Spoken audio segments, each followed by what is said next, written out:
Welcome back, LJL fans. We are here for game 3. We've had a quick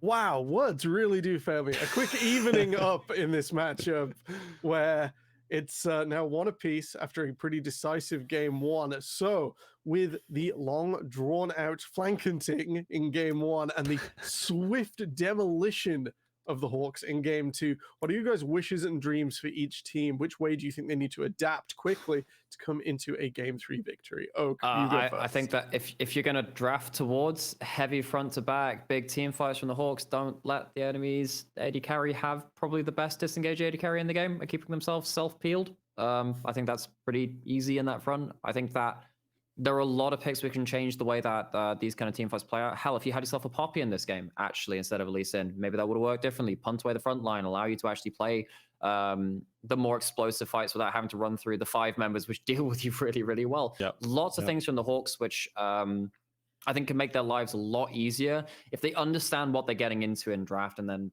just remove some of the key sticking points of those picks and bans, because this one was much harder to play out, and it showed. Yeah, I think you could double down with that from both sides, because Bernick are also making some early mistakes as well, and that seemingly being handed back to them was not a thing we wanted to see. If Hawks do end up drafting like this again, then as you mentioned, the Zion needs to be taken off the board potentially, but also if you're able to find these early leads, let's accelerate those. Let's keep pushing forwards before the enemy team comp gets online, because we saw this notorious 2-3 item spike coming in with the Zion and the Jace. This maybe could have been handled a little bit earlier. Yeah, for sure. Echoing both what y'all said.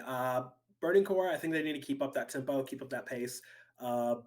Definitely have cleaner early games. No blind bush invades level 1, please. Thank you.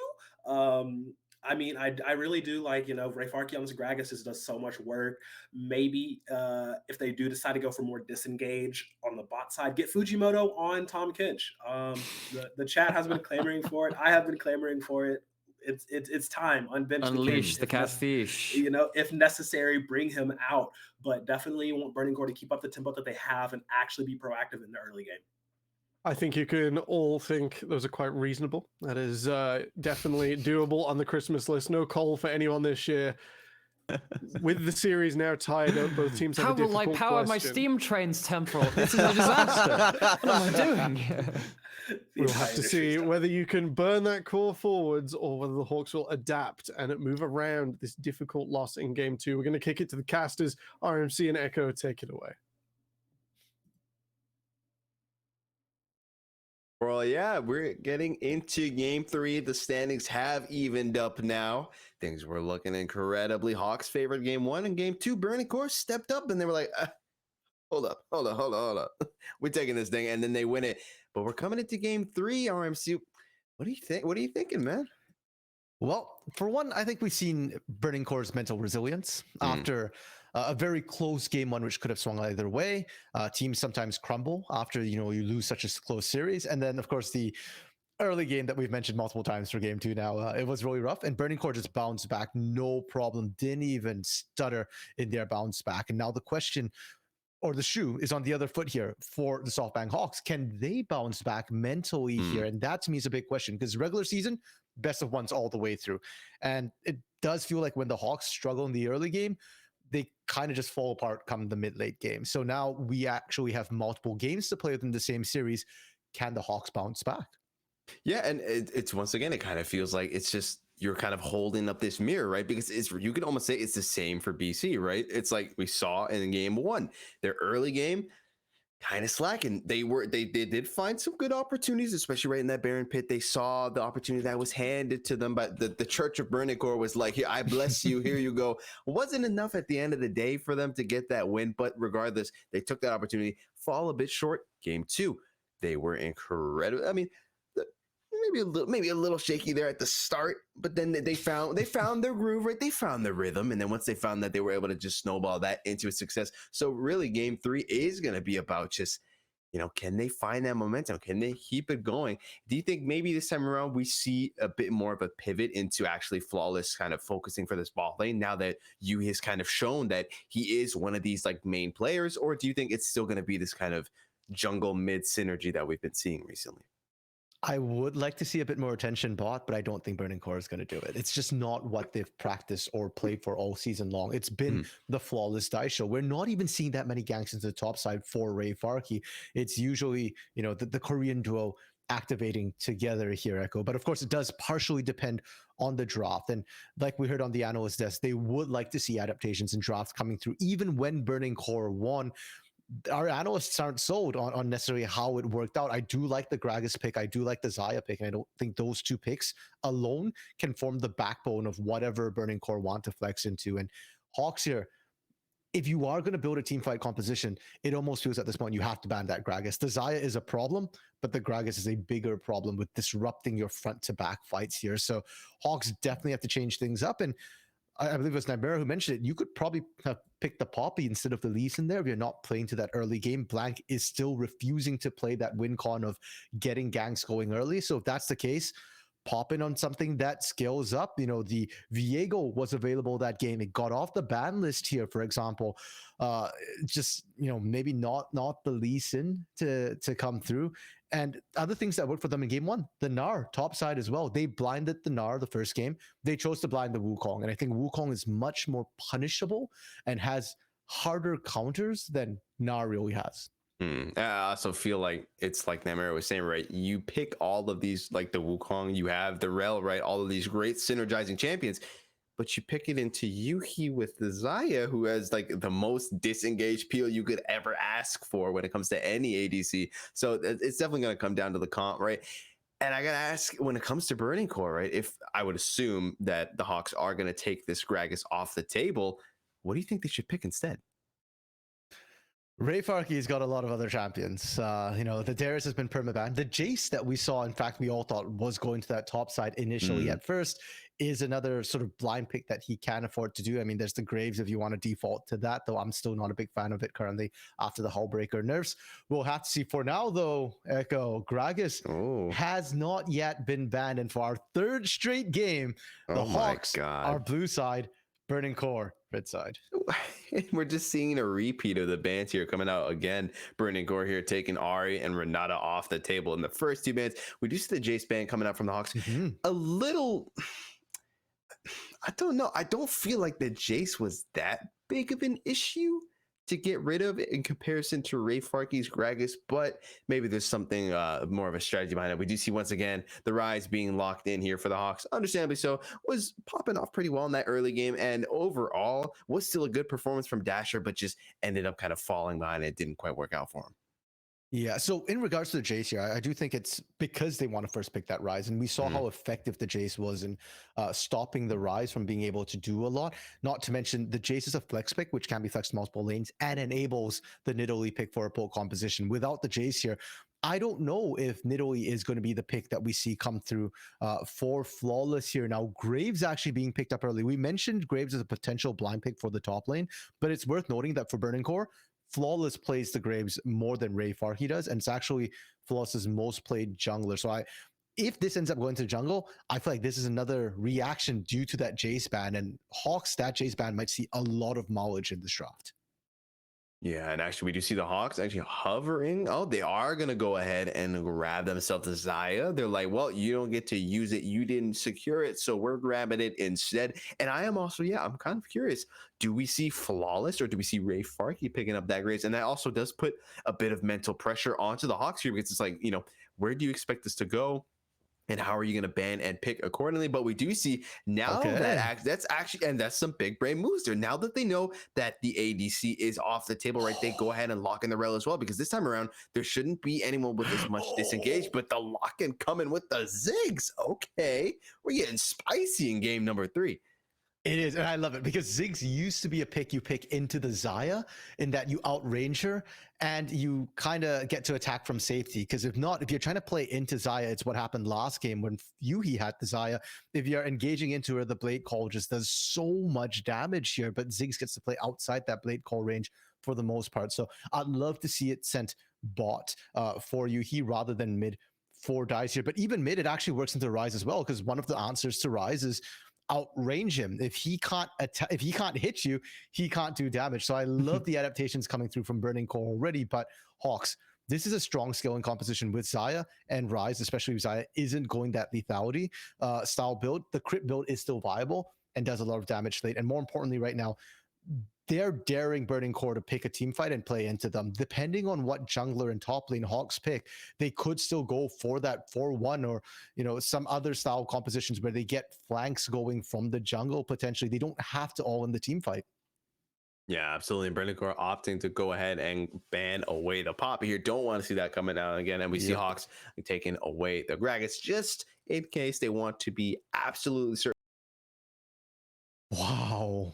It's like they are like, listen, sorry, Ray Fargo, you gotta pull a new rabbit out of the hat and you gotta make something happen here. Unless, of course, he is taking that Graves. Only time will tell, and we should find out shortly as we do see the next pick coming out. Actually, gonna be the Twisted Fate. So we should be seeing Yuhi maybe on that Ziggs. Yeah, it should be. And I love this Twisted Fate pickup right now, Echo. I'm super excited for it because when you pick a Twisted Fate, it means you're playing for your side lanes. And when you've got a Ziggs Leona bot lane, there's a lot of CC to come through to set up for that Hextech bomb there. Mega Inferno bomb, pardon me, the Ziggs ultimate. Or more importantly, you can play towards your top side. And guess who has counterpicked this game here? Ray Farkey. Both his tanks are banned here. You can pick something like a Camille to pair with that Mega Inferno bomb, to pair with that Destiny here. I'd love to see it being picked up. Yeah, absolutely. We do see it jumping getting picked out. And so that will be the counter matchup that will be available to Burning Core. We'll have to see how they decide to no, why? No, okay, well, okay, you know what? Blank can redeem himself. So I'm gonna give him another chance. The whole desk didn't really like it. We in the caster booth didn't like it, but Blank is like, hey, let me give me another shot, Dad. Let me impress you this time around. I won't disappoint you. So we will give him another shot. And we do see that Ray Farkey will be using the Camille. So that does mean that Flawless will be picking up the Graves. Let's see if he can make something happen with it. Okay, so Echo, this is probably the one time I'm not going to hit Lee Sin pickup for HAWKS, even if they are not playing it early game. Because in this particular case, that Lee Sin is also part of their Camille prevention program here. We talked about the Hextech ultimatum, right? Like locking down a single target. So how do you get out of that? Either you take something like a Tom Kench where you can devour your target to protect your ally with a devour, or you pick something like Lee Sin that can kick Camille out of the Hextech ultimatum and break it. So in this case here, even if Blank doesn't have a proper early game, I can live with this pickup here, but I still would like to see an early game because Camille is punishable early by that Nards. Later on, once she picks up the Divine Sunderer, then she just absolutely hammers you, whether you're Mega or Mini. But pre-6, or pre-Divine Sunderer, because that usually takes more than 6 levels, Lee Sin can absolutely gank it. And I want to see Blank go off like a madman. I know I sound like a broken record at this point, Echo. I've been saying gank, Blank, please, gank. Please. But it's one of your win conditions, right? Like, you got to do it. Kinatsu's been doing a great job trying to hold down Ray Farkey, but nullifying Ray Farkey is only part of it. You need more than just that. You need the comms, you need the ganks, and last game we saw none of that. Yeah, I mean, at the very least, if Blank doesn't end up playing early, he will be kind of like a walking restraining order against this, against the Camille here. But we're gonna have to wait and see as we load onto the ref. Game on, ladies and gentlemen. Game 3 is about to get underway. This time around, we're gonna cut to something a bit more scenic. Not as much action and death and everything going on in 1 minute in. Just the usual kind of lineup. As a play-by-play, Echo, I thought you'd love to see that level 1 invade action. I would love to see it, but I didn't even get to see it last time. Is what peeved me. It's like, at least wait for me to get in so that I don't have to cast over the replay. At least we did get the replay, right? So we did get to see what's happening. Unfortunately, this time, no level 1 action to come through. And I'm actually curious to see if we end up seeing any sort of early action here, because a lot of times when you see Graves jungle being picked up, it's full clear, heavy farm style jungling. We don't necessarily see too many ganks. There is gank set up in multiple lanes though, so Flawless could look for that.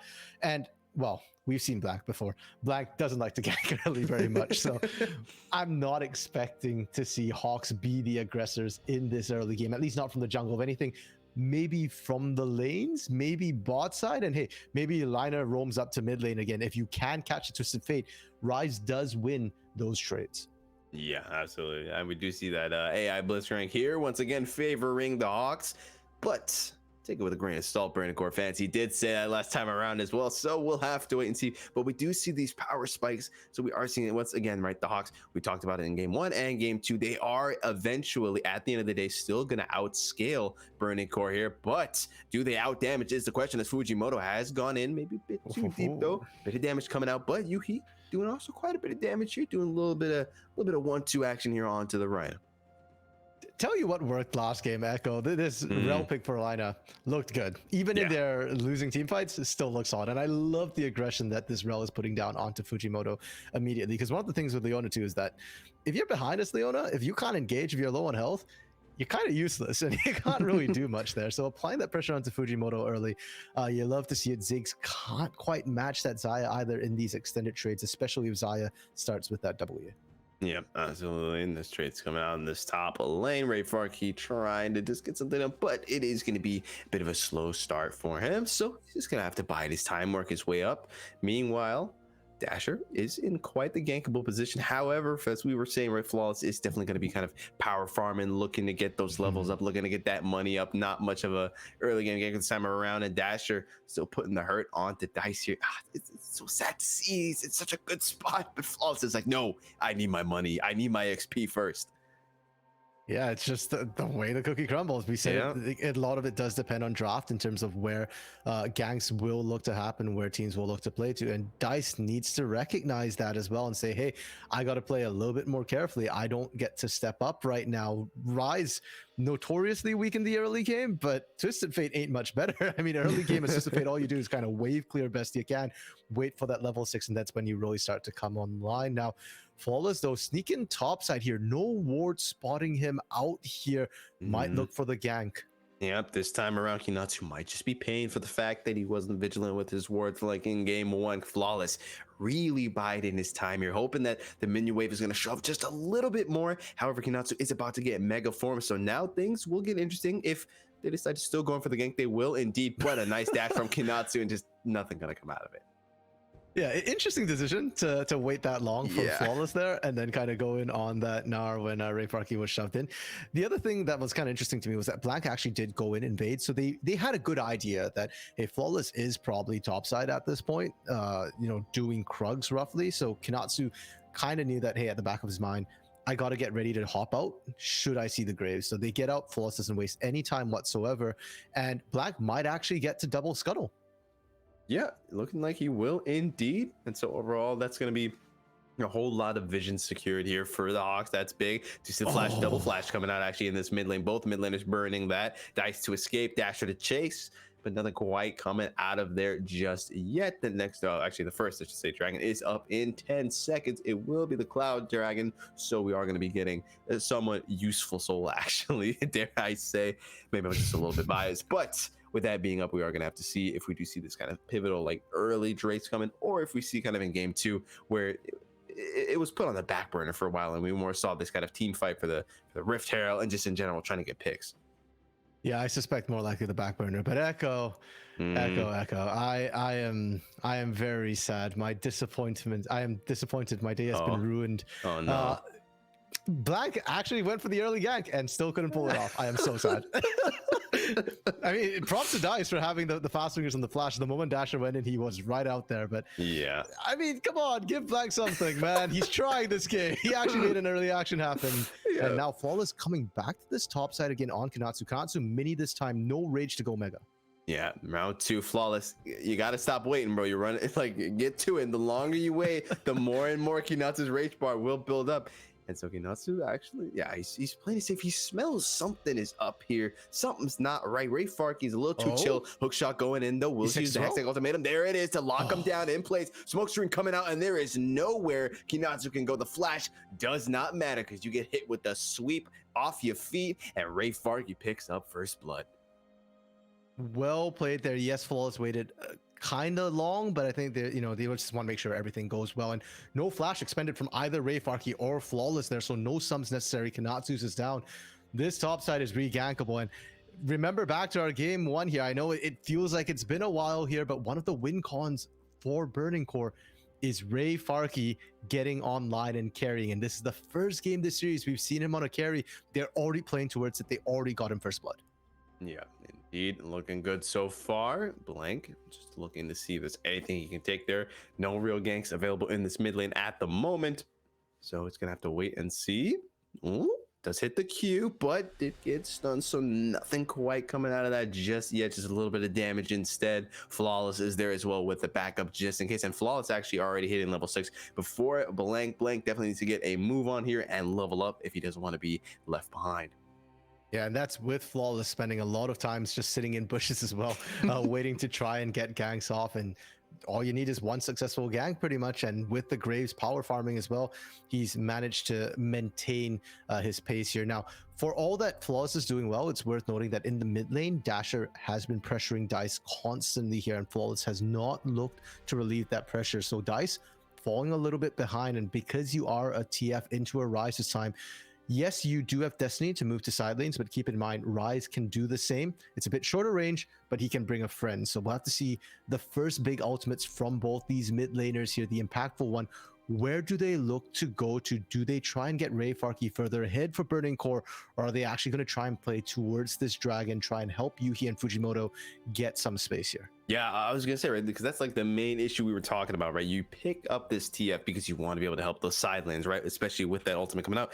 But you can't really do that when you got Dasher breathing down your neck every single second of the game, and he's just like, go ahead, leave the lane. You're not coming back to a turret though. So it's like it's just kind of like a bad spot for Dice to be in, and it really is going to come down to when Flawless will finally pull up to try and alleviate some of that pressure. Now, for once, finally, Dice is like, oh my god, I get to step into my wave. There's no way that that's possible. Something else is going down here. And he would be right to think so, because yeah, they go ahead and they grab themselves Rift Child. Gonna have to see if that gets placed in the mid lane as well, just to further increase the pressure, or maybe Blank has different ideas. Yeah, really well played. And I feel like, I don't know if this is the first Herald that Hawks have gotten, but it feels that way. It definitely does. Yeah, because of Black really struggling last game to try and get any objectives here. So it's a great sight to see if you are a fan of the Hawks. And Burning Core had absolutely no answer, right? Like you were saying, Dice was just happy to be able to finally pick up waves. Didn't even actually push out the wave, just kind of bounced it back out fairly neutral. And bot side Marble is completely unpunished, even with the line of roam up towards there. So Burning Core, what what can you do right now? You still have a bit of a lead. I don't want to see that slip away, from inactivity. Yep, indeed. And they're going to look to try and find Flawless here. Very nice back of the crush coming down. Flawless. Oh my god, this gets shredded. Was in a terrible spot. Gets punished accordingly. It's just like that. They're kind of throwing away their lead. Yep, exactly. We didn't want to see any. Huge props to Rhino once again, right? Came up for that Herald take, actually ended up waiting here a bit longer, got the punish. And I've got just big question marks about Dice as well on that particular play. Destiny getting popped kind of went like, okay, too late. We didn't see Rhino in time. You're dead. I'm just going to port back to mid instead and farm, and usually Twisted Fate, we say the most important ultimate is that first ultimate, because the cooldown's fairly long and you want to be maximizing that, helping out lanes. If you're using it to just get back to lane to farm here, that is the least ideal use. And it's not even from base to turret where it's like a big port. You literally hopped maybe one screen away from the Herald pit to the mid lane.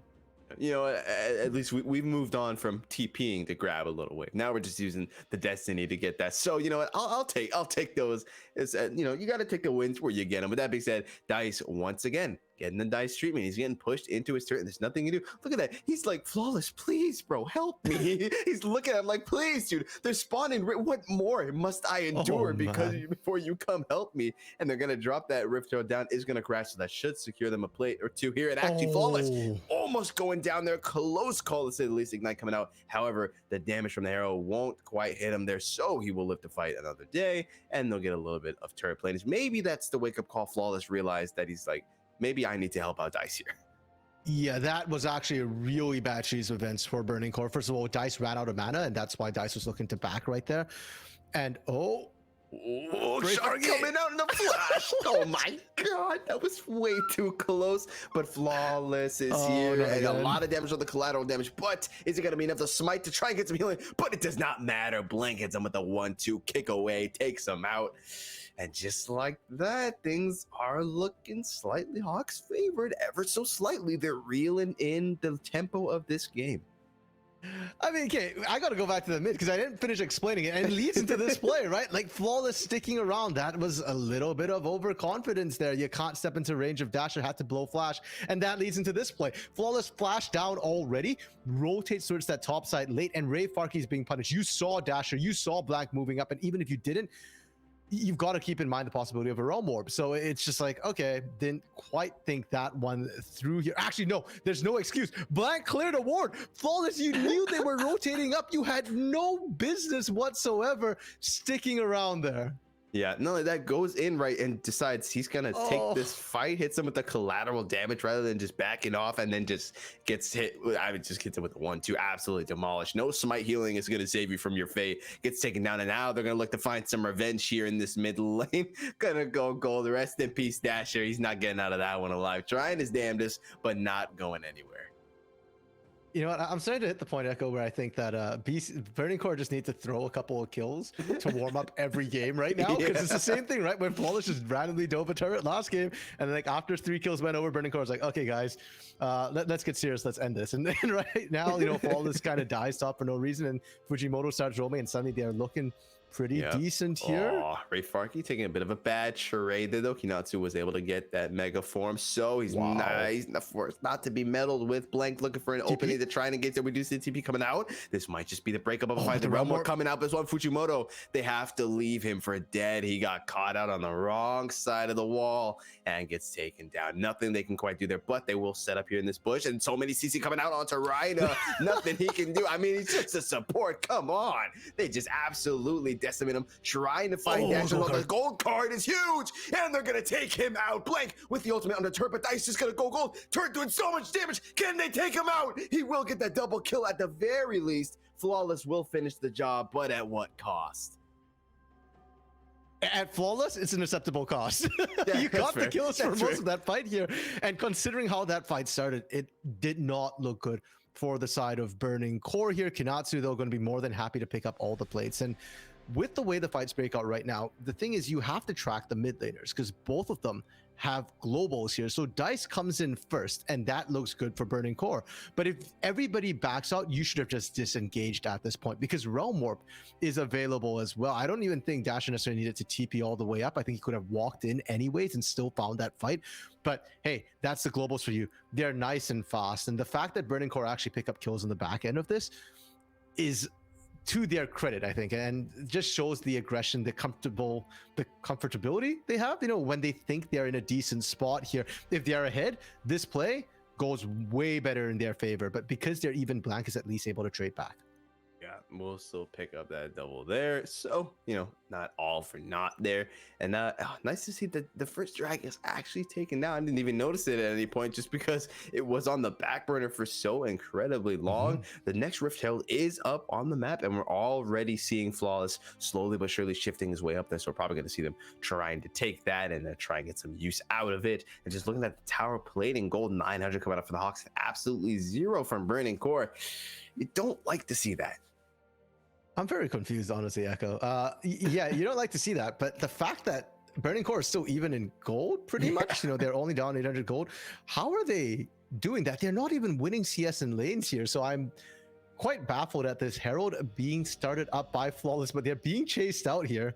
Yeah. Oh my God. Collateral damage coming out here. Try and buy some dead, but Rhina's too damn good. You gave him the rel and you just paid the price. The double kill coming out of Blank wants to find more. The ultimate coming out, so a Hextech ultimatum, but it doesn't matter. You don't need to lock him down. You need to run for your life. And he will just barely be able to escape that one. Ray Farkey getting out with a little bit of health left to his name. That should be free rift for the Hawks. Gonna have to wait and see if they end up finding that. Yuki, meanwhile, though, in this ball lane is at the very least gonna be able to pick up that tier 1 with the satchel charge. And yeah, there it is. The Rift Herald does go into the hands of Blank.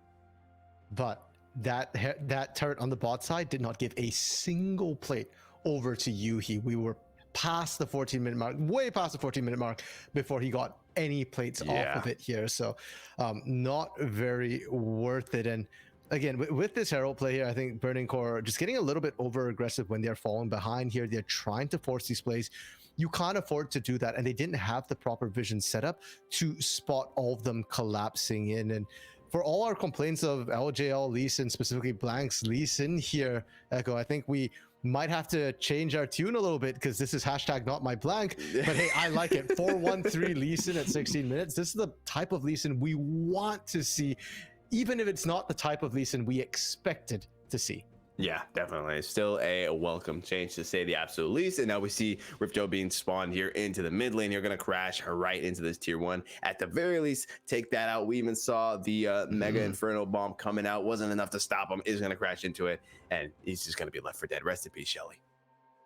Yeah, but Shelly did her job there. Took the outer turret. And that's all you need in that mid lane. It's opening things up a lot for them. And now Rayfarky trying to answer top side. But your Camille, even with the Divine Sunder, probably can't take it. The rest of the Hawks are collapsing it. Yeah. What is this Destiny, Dice? Dice, dude, what are you up to? The Hextech ultimatum come out. Yeah, you just got to leave him for dead. There's nothing you can do there. Rayfarky bit off more than he could chew and goes down accordingly. We're going to have a word with Dice after that, because I don't know what I just witnessed there. That was not the move, to say the least. No, and considering that the passive of Twisted Fate is loaded dice, you'd really think that this Twisted Fate would be doing better right now. But whatever they loaded it with, it's seeming to just roll ones right now. That's the second baffling Destiny we've seen come through from Dice there. And even if you say, okay, he popped the Destiny for Vision, you didn't have to take the gate. You'd have been faster walking than actually using the gate there. And now that's not available for this dragon that is up here now. And granted, again, Dice's bot side, so you're not using it for the repositioning ability, you're using it for the vision ability, because right now Burning Core have no vision around that dragon other than Scuttle. Yeah, vision really not too good this time around, as in comparison to game 1 and game 2. Really lacking on that front. Gonna have to pick that up if they want to be able to see anything this time around. We do see the Mega Inferno Bomb actually in the pit here, and they're realizing, well, that dragon's not even there, and so it's just really nothing that they can do at this moment. Have to give it over for free, and that's going to be the second drag into the hands of the Hawks.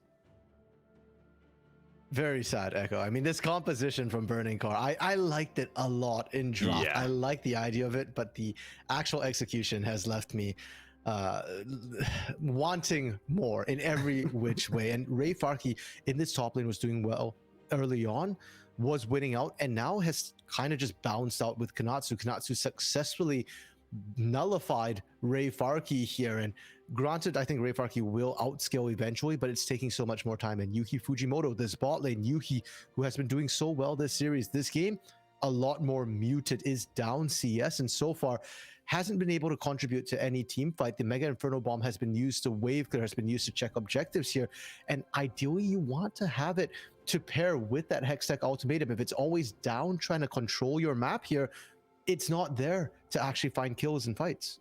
Yeah, it's like at the very least, right, Yuhi did a great job of just kind of, staying even with Marvel, making sure that the Xayah has no opportunity to pop off. But you would think that if that's really your only intention in the bot lane, that would allow Flawless to pay a lot more attention to this mid lane and this top lane. But that simply didn't happen. We kept talking about how, like, Flawless just kind of, he's literally watching Dice getting pummeled by Dasher, like, in the mid lane while he's doing his well. It's like, yeah, man, you got this, bro. I believe. I'm doing my own thing here. It's like, no, you got to go help your boy out. And because of that, right now, Dice is just not in a great position. He's still, he's actually still somewhat ahead in farm, but it's just these ultimates that have been coming out and just the damage. Other than the gold card, I'm just not seeing much from Dice that I'm impressed by. Agreed. And while Twisted Fate's passive does give him additional gold for minions killed, so even is actually ahead for Dice here, we need to see that gold being converted into some sort of map pressure as well. Burning Core actually not that far behind. Again, I still don't know how they're somehow keeping pace with HAWKS in terms of gold. The passive alone from Twisted Fate couldn't possibly account for all of that. But gold is one thing, actual map objectives, conversions in terms of turrets and whatnot, is another right now. And HAWKS run the map. They've already got the 2 dragons. If they get themselves soul point as well, at that point Burning Core will have no choice but to engage into a team which might be stronger than them. So I need to see Burning Core play around this next dragon, be much more proactive about it, find some sort of picks, find some sort of sneak to take it away. Yeah, absolutely. I feel like right now Burning Core's been more on this kind of like reaction back foot, where it's like they're always kind of pulling up a bit, not necessarily late to the objectives, but either it's like they're either there when it spawns, or they're not there at all. We saw it with that second dragon as well. They were like, dude, there's no way we're getting this. Just give it up. We're not even pulling up. And it's just they grab Rift, not Rift, they grab Scuttle. They're like, that's about all we're going to get. We'll take our losses, you know, we leave. And then on the first dragon as well, they just were not anywhere to be found, haven't been able to pick up any of these Rift Heralds either and get any use out of it. So just that overall, they need to find some kind of pick, and they've shown us that they're capable of doing that, right? They can set up these plays, and they have the perfect team for it. They have Dice with that gold card. They have Ray Farkey with the Hextech Ultimatum. They have Fujimoto with just a kit full of CC. So if they can just find something here, set up some more wards, be able to catch someone out, then they might be able to channel that into something.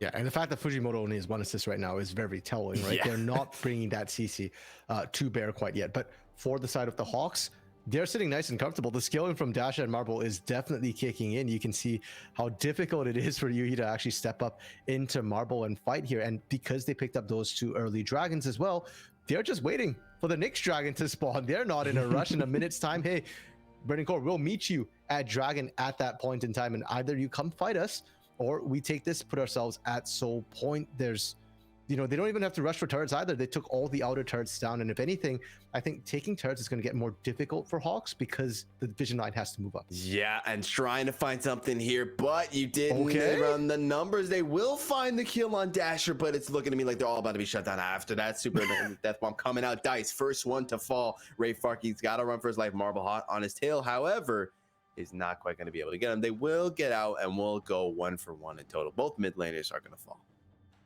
So generally when you're behind, trading 1 for 1 is perfectly fine for you. So for Burning Core, they're going to be okay with that trade. It doesn't mean anything in the grand scheme of things. When Dragon comes up, both mid laners have teleport. If anything, Dice will be a little bit late to that party because he died a little bit later. So the question now is, what else can Burning Core find? They still have Solar Flare, but they burnt all their other ultimates. Yeah, indeed. And flash out from Flawless as well, so won't be having that if he needs to close some distance. We do see Dasher. TP coming out from Dasher as well, so he's going to be back in the fight. And now it would be a 5-on-4 if they decide to do something here.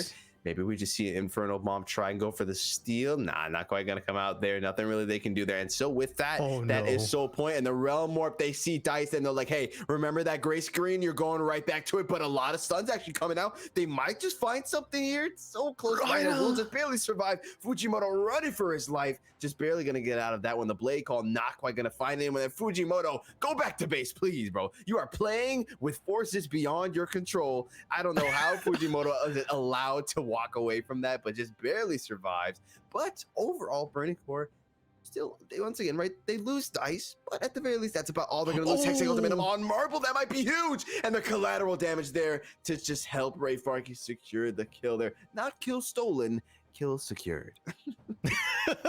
I don't know if Ray Farkey will agree with that one. I think he put in the bulk of the work, and great use of that Hextech Ultimatum as well to dodge out the Blade Call out Flawless. Surely not here. Okay, so a couple of things about Baron. If you attack it from behind, you actually take more damage, and if you're alone, you also take more damage here. So Flawless, you shouldn't be in there trying to do that solo. You do need the rest of your team. Now, how Reiner gets out alive here, it's coming from the exhaust, actually, that we do see on the rise here. It gets applied on Ray Farkey. If not, Reiner should have been dead to rights. You can see Ray Farkey was going in, trying to get that tactical sweep, go in there.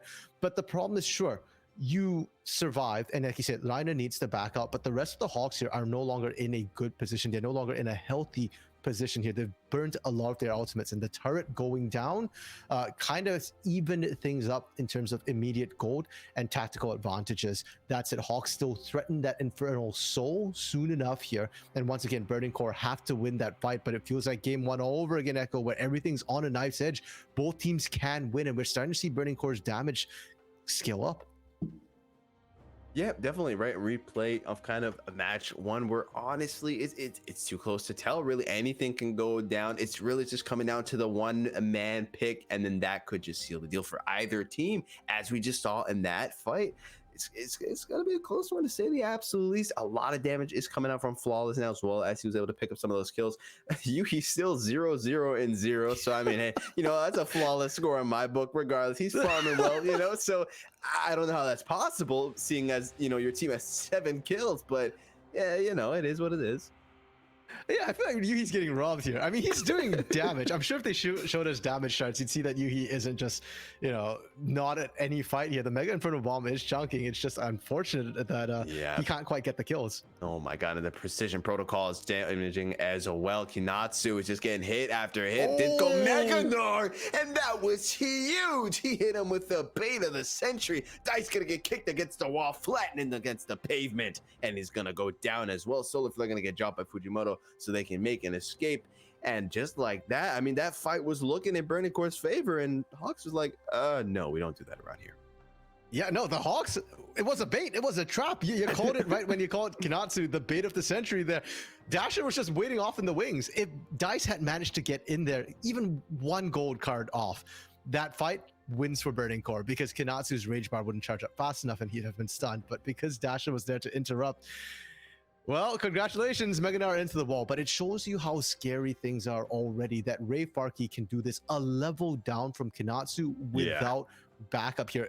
That should have been Kinatsu did. And if the 1v1 didn't happen near the wall, if Ray Farkey wasn't so confident, you know what? I think could have done that. In fact, without Dasher present, he probably would have won that anyway. So it really does come down to the fact that Dasher was waiting in the wings. The bait was ready to go. And I just feel like right now, Burning Core have been playing disrespectfully of the rise and the potential for the Realm Warp. I know that wasn't a Realm Warp, but the potential, if you see Dasher anywhere near or don't see Dasher anywhere near, you've got to assume that he can get there within 5 seconds. Yeah, and speaking of that, this dragon's going to be here in 50 seconds, and that is going to be hotly contested, to say the very least. Burning Core, once again, is going to have to look for some kind of pick here, some kind of opening, if they want to be able to grab this dragon and delay, not necessarily inevitable, it's simply delay the next soul point for another 5 minutes. Going to have to wait and see. 30 seconds left on the clock. Both teams have pivoted, but Burning Core has just pretty much completely relinquished control of this river and this bot side jungle over to the Hawks, trying to get a pick here on Flawless. Won't quite find it though. The gold card has been charged up. Destiny coming out as well. This might just be huge. So much CC coming out, and there's that first pick that you need on Kinatsu. Maybe they can make something out of this. Another gold card is ready in the works here, but the Realm Warp is going to get the rest of his team to safety. So Hawks will be able to back off from that one. Are they going to try and find something? Not looking like it. They're just going to be content with scaring them off. And as long as Flawless can secure this dragon, yeah, okay, he does. This time around, you never know, but hey, does secure it. And so they are going to delay that soul for another 5 minutes. Yeah, and I mean, for Hawks, we said it before, they're a conservative team, right? They're not even going to try and risk blank trying to get in there with the smite steal. They're just like, okay, no, we lost Kinatsu. Everybody bail out right away. We don't want to mess up here. And in the first place, Kinatsu shouldn't have been caught out. If you look at the vision on that bot side of the map, Hawks had control of the area. Burning Core actually only just established that vision control bot side. So Kinatsu, I think, just stepping up a little bit too far when she weren't Mega. Now Burning Core looking for Baron. They don't know there's a blue ward in the pit though. Oh, very nicely jumped though by Ryan to get out of danger. But yeah, back to that one fight though. I think they just were not expecting the Destiny coming from Dice. It was nice to see we finally get one of those really good, well-placed Destinies, right? You get all the vision you need, and then Dice just sees that opportunity, gets right into Kinatsu's face, hits him with the gold card, hits him with the Zenith Blade, and then it's just, there's nothing they could have done. Now this time around, Dice, this is not something you should do, because you do not win these. I can tell you this right now. You don't win these. That's right. Go back to base, please. Yeah, please don't make this a Caster situation where like, oh, great play from Dice, and he immediately dies. But no, I agree with you, Echo. I fully agree with you. I want to see more of these sort of picks. That's what you pick a Twisted Fate for. It's certainly not for the team fight. You're never going to match Rise in terms of damage output, in terms of survivability. So you need to be able to find the individuals. And Hawks have not really been grouping up. They're constantly split up in multiple positions. So if you pull that Destiny, if your team's ready to go and you see an opportunity to go in, pull the trigger. Zonia's completed now for Dice as well. So there's no fear of getting burst down when you get in there. As long as the rest of Burning Core is ready to follow up, just do it. Yeah, absolutely. I mean, it wouldn't be a Hawks game if we weren't going past 30 minutes, as we've already hit the 31-minute mark. And this was exactly what happened in game one, right? The Hawks really ran the clock down as long as they could, scaled up as much as they could, and then they were able to find something. But I'm getting a little bit of deja vu from game 1 as well, as we are at this Baron pit. Let's see if something can happen this time around, though. Kinatsu is going to be waiting there, gatekeeping. Baron down. It's going to be a smite by the dash in. Can they find it? They will! He gets the smite steal. Flawless. Doing another flawless display of the jungle smite steal that he's so known for, with the dashes going in. And just like that, Ray Farkey and Dice, they have the empowered minions. They had so much faith in their jungler that they could make it happen, and they're going to get a turret and an inhibitor. Yeah, even if Flawless didn't steal it away, Ray Farkey and Dice there still probably get the inhibitor just from pushing, but they do get it, and I hope we get a replay. Yes. Thank you, we do. Look at this coordination. We talk about communication and coordination here. The Mega Inferno Bomb coming down with Flawless there. That big burst of damage is something that the Hawks can't properly calculate, and Burning Core call for it. Flawless has been the big carry this game, 5-3-2, and now picking up the Baron as well. This might be what they need to finally turn the game. This is the biggest significant lead we've seen come through for either of these teams this game. Yeah, at this point, if you've hit the 30-minute mark and you're Hawks, just stay the hell away from the Baron pit, because things just do not seem to work out for you there. We see the satchel charge going down, not quite enough damage to take out that turret, but honestly, I gotta say, I feel like Flawless was being a little bit modest. I think he could have taken out Blank. Blank was so incredibly low, but opted to instead flash back over the wall, wanted to play it safe. Respectable, but I definitely feel like he probably could have gotten 1 or 2 kills there. Echo, your outer play-by-play is showing that you just want blood on the rift, and I appreciate carnage. I am here for the chaos. But Burning Core, you know, they don't want to mess around. They really want to make it to the next stage of playoffs here. So they're playing it safe here. They're going for buildings, for structures, because that's ultimately what wins you the game here. They want to maximize that Baron use. If you want to find kills, you can look for the Elder, you can look for that next Dragon, but if you want to maximize that Baron, you take turrets. And once again, base cracked open. The inhib on the bot side is actually down, and that's going to apply pressure now constantly, even for this upcoming Dragon as well. And for Burning Core, I love what they've done nonstop. Ray Farkey, again, with the split push, with the teleport, and this time with Baron, it's so much more effective. And Dice is constantly hovering nearby, has that unsealed spellbook as well to be able to use that teleport to rejoin if the Destiny is too far away. Yeah, absolutely. And speaking of pressure being applied, 20 seconds until this next Dragon is up, and that's going to apply a whole lot of pressure onto the Hawks, who need to go and match this if they want to get that soul, or if they feel that maybe they just let Burning Core get this one, and then you kind of run the possibility that Burning Core just starts stacking these Infernal Dragons, and that's just going to hurt even more than Flawless already does. But no, sir, the Hawks are like, we are not giving this one. We're sending it. Kinatsu will be the only man defending base. He's got the TP if needed. The Dragon is already at 5k. Blank, incredibly low. Needs to be careful. The shield coming out. That's so close. Rhino will go down, and they find 2 kills. They're going to find the Drag too. And they're going to find the base Kinatsu, the gold card coming out, the exhaust coming out, all the CC in the world coming out. Will go gold, so will Dice follow suit. So much damage, just end his misery. Thank you. Finally takes him out. We see the TP from Dasher. He's going to try his damnedest to hold this base together, to hold this team together. Marble running for his life, but it doesn't matter. Very nice stun. What is going on here? He still gets the kill. It's just 1 for 1. This is insanity. Flawless, just take us out of this damn thing. Just end the game, please. Dasher healing up. He's gonna fight to the last breath. He needs to go in a 1v3 with his Nexus exposed, doing as much damage as he can. They're gonna go ahead and pat the KD, looking for the kill here. Can they find it? Just hit the damn Nexus, please. Just hit it. Okay, thank you. Whew.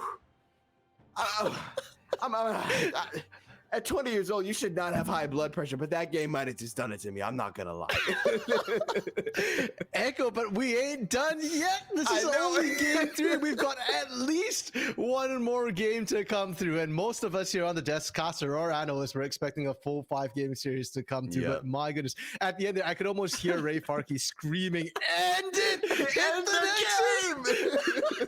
And this is the thing we said about Burning Core. I remember early on in the season, the first couple of games, Burning Core struggled to close games out cleanly. They got lost in the sauce a little bit, constantly looking for fights, and was Ray Farkey always focusing down the Nexus, going for the base. And even in that last little bit, you know, Ray Farkey was trying to focus down the turrets when the rest of the team was trying to hunt down Marble on that Xayah. But yeah, they do end it properly this time, Echo. And Burning Core, this is why we're saying they look slightly better than the Hawks right now. Their mental resilience coming back over and over again. And I love that this game, it was flawless stepping up. Now, we've had one game of Ray Farkey being a massive carry. We've had another game, Yuhi being a critical part of their win. And now Flawless is stepping up as well. Burning Core as a team are starting to step up together. And perfect timing because it is the playoffs as well. Now, my biggest worry, though, is that the flame that burns twice as bright burns half as long. So, Burning Core, you've had 2 really good games here. Can you keep it up and can you close it out here? The Hawks are no slouches, and right up to the very end there, they were in control till they lost that Baron. Yeah, absolutely. It's like this was in no regards a stomp, right? This was a incredibly hard fought victory for Burning Core, right? There were so many stones that they had to turn over and so many stones that they tripped over as well to get there. Overall, though, that mental resilience, like you were saying, though, they do end up coming out on top because it seems like they are always just able to find these little openings, these little tiny little blessings that they find this time around. Once again, in that Baron pit, the steal coming out from Flawless, which was huge. They steal the Baron and they're able to turn the whole fight around. Hell, they say, yo, Dice, Ray Farkey, go into the bot lane. I got this, bro. Just trust me, homies. I got this. And he's got it. He goes and he gets it. And his team gets rewarded handsomely for it. It's like you said, they got so much pressure by getting that bot turret, and that bot inhibitor allowed them to stack these dragons as well. And then overall, they were able to just come out on top. Yeah, no, that's it. I was not a fan of Dice's Twisted Fate this game. And honestly, going to game 4, I kind of don't want to see him back on it. He's got a lot of really good picks. Twisted Fate didn't necessarily look like one there. And for the SoftBank Hawks here, Blank's Lee Sin, it was still really, really good. I think no, we have to recognize that this is now a pick that Blank can actually pick up, and I wouldn't scream. So this is okay. And I want to see more of it. If there is someone I'd like to see more out of for the side of Hawks right now, it has to be Marble. Because Raina has been stepping it up with this Rel pickup as well. The Rel's been great. Kinatsu did a great job holding down Ray Farkey for the early game, but Camille is a counter to Nar, so we knew at some point that Camille was going to come online. And Kinatsu's job here is nullify Ray Farkey, not carry the whole darn team. So it's coming down to Dasher, it's coming down to Marble, and in that game, Dasher's Rise did perfectly fine. So Marble, you've got to step up, man. The Xayah didn't achieve anything. Sure, you denied it from Yuhi, but other than that, I'm contrasting Marble to Yuhi, game 3 to game 2 Xayah's here, and Marble's just not stacking up. Yeah, no, definitely is. It really did kind of feel like they just kind of locked it into like, haha, you don't get it. Throwing shade at you. And that's all you really got out of it. It's like, sure. Yeah. I mean, he just was like, oh, okay. I mean, I'll just pick Ziggs, and then you can't do anything either. Touche. 2 can play at that game, right? So it's like you don't really get anything out of it, and that's not something you can really do with the ADC role because that is huge. Like if Yuhi had not if Yuhi, if now the name slips my mind. Oh God, Marble. Thank you so much. Yeah, if Marble had performed at the same level as Yuhi did, this game would have been over years ago. This would have been so over because it's just we didn't see that. But you know what? I'm sure that the analyst has a whole lot to talk about to this game. So I think we'll throw it to a quick break, and then when we're back, the boys will get to talk about it a little bit and scream at each other and Lord knows what. You don't want to miss it.